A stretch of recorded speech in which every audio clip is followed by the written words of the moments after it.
Assalamualaikum warahmatullahi wabarakatuh.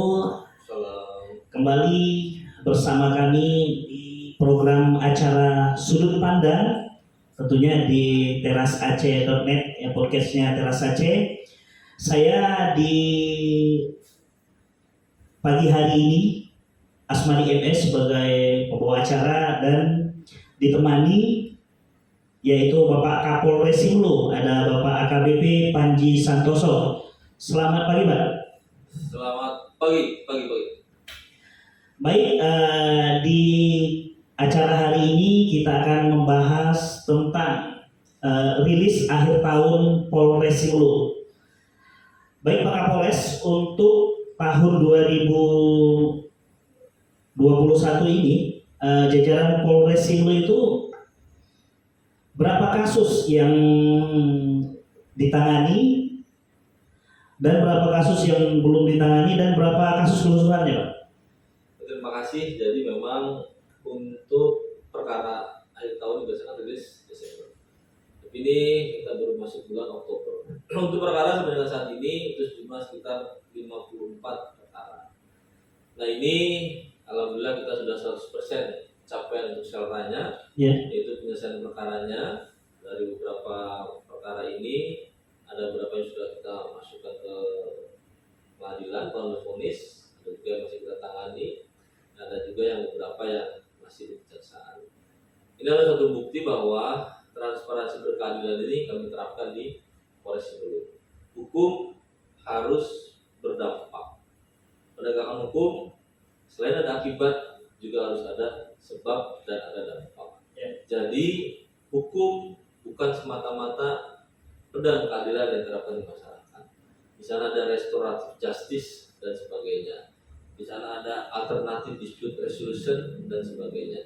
Di sana ada hukum adat dan sebagainya. Kalau di sini ada kanun dan sebagainya. Mata-mata pedang ini sama-sama tujuannya satu, yaitu menciptakan suatu keadilan. Adil bila ada suatu panglimanya. Adil bila ada yang menerapkannya, yang menggawanginya, yang menjadi pemain, yang menjadi kiper dan sebagainya. Oleh karena itu, kami dari Polres Simulu berkomitmen untuk perkara-perkara khususnya korupsi, kami akan tegak lurus. Kami pakai kacamata kuda. Kenapa? Karena ini musim pandemi. Karena ini sedang ada program pemerintah untuk pemulihan ekonomi nasional. Oleh karena itu, kami berkomitmen bahwa korupsi akan kami berantas sampai ke akar-akarnya. Kenapa? Karena ini merupakan penyebab sakitnya suatu daerah, penyebab sakitnya suatu wilayah atau suatu daerah yang disebabkan oleh adanya coreng-moreng yang akan mencederai hati para masyarakat yang sedang mengalami pandemi COVID. Dari berbagai kasus ditangani tadi, apa yang menonjol, Pak? Kasusnya, Pak? Jelas, kalau di Simulu ini seluruhnya sudah sepakat pasti itu adalah korupsi. Korupsi, ya? Karena di sini ini sudah bukan rahasia umum lagi, sudah menjadi stigma atau menjadi pameo atau menjadi ini bahwa cikal bakal korupsi ini adalah ada dari dulu. Ibaratnya bahwa korupsi ini adalah merupakan kejahatan kerah putih, kejahatan korporasi yang tidak mungkin berdiri sendiri. Kenapa tidak mungkin berdiri sendiri? Ini adalah merupakan kerjasama tim, kerjasama suatu kesebelasan, suatu permainan yang sangat luar biasa sehingga menghasilkan kerugian negara. Nah ini yang nggak boleh. Kami juga di sini sebagai Satgas Saber Pungli. Jadi seluruh program ekonomi nasional harus tidak ada hambatan. Jangan ada yang coba-coba untuk mengganggu proyek pemerintah apalagi dipungli dan sebagainya. Ini adalah merupakan sesuatu yang mencederai. Namun sebaliknya, apa yang sudah diterahkan, apa yang sudah dimasukkan dalam RAP, apa yang sudah dimasukkan dalam konsultan perencana harus diawasi oleh konsultan pengawas dengan sebaik-baiknya.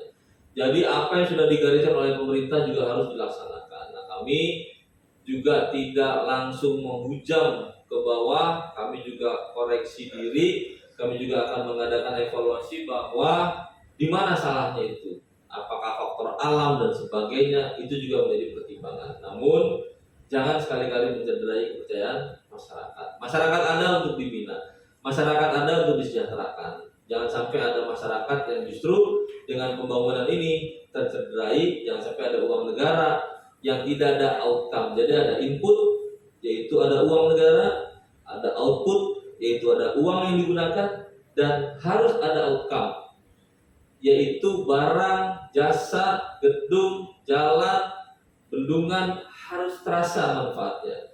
Jangan sampai habis dibangun 2 tahun 3 tahun nggak dirawat, rusak, nggak dipakai lagi. Ini yang sebabkan kerugian negara, dan ini outcome-nya tidak ada bagi masyarakat. Hanya menjadi tontonan, tempat main kambing, tempat main kebo, ilalang dan sebagainya. Di sini banyak sekali gedung. Ini akan menjadikan PR kami ke depan. Kami akan tertibkan ini, dan kami berkomitmen tegak lurus kacamata kuda. Terima kasih. Baik, terima kasih kepada Bapak Kapolres Simelu atas keseriusan namanya Pak Kapolres Simelu dalam penanganan kasus, terutama kasus yang membuat rakyat menderita, yaitu korupsi. Mungkin sebelum kita tutup, apakah ada pesan atau kesan? Ya, dipersilakan. Terima kasih untuk seluruh warga Simelu. Jangan sungkan, jangan ragu untuk melaporkan semua yang ada. Jaring-jaring kami sudah ada di tingkat polsek, tingkat desa ada Babin Kamtipmas, tingkat Polres. Ini merupakan satu kesatuan bahwa Simelu ini harus kita bangun. Simelu harus maju, Simelu harus sejahtera. Lewat apa? Pasti lewat pembangunan. Mari kita kawal bersama-sama pembangunan yang ada di Simelu. Mari kita kawal sama-sama penggunaan anggaran di Simelu, khususnya anggaran di bidang COVID. Karena ini menjadi trend center sekarang. Namun jangan takut menggunakan anggaran bila itu benar. Bila itu bisa dipertanggungjawabkan, sebaliknya saya Kapolres paling depan. Terima kasih. Ya, terima kasih. Baik, itulah tadi bincang kita dengan Bapak Kapolres Simelu, tentunya di program acara Sudut Pandang Teras Aceh. Saya Asmadi MS yang bertugas mengucapkan Assalamualaikum warahmatullahi wabarakatuh.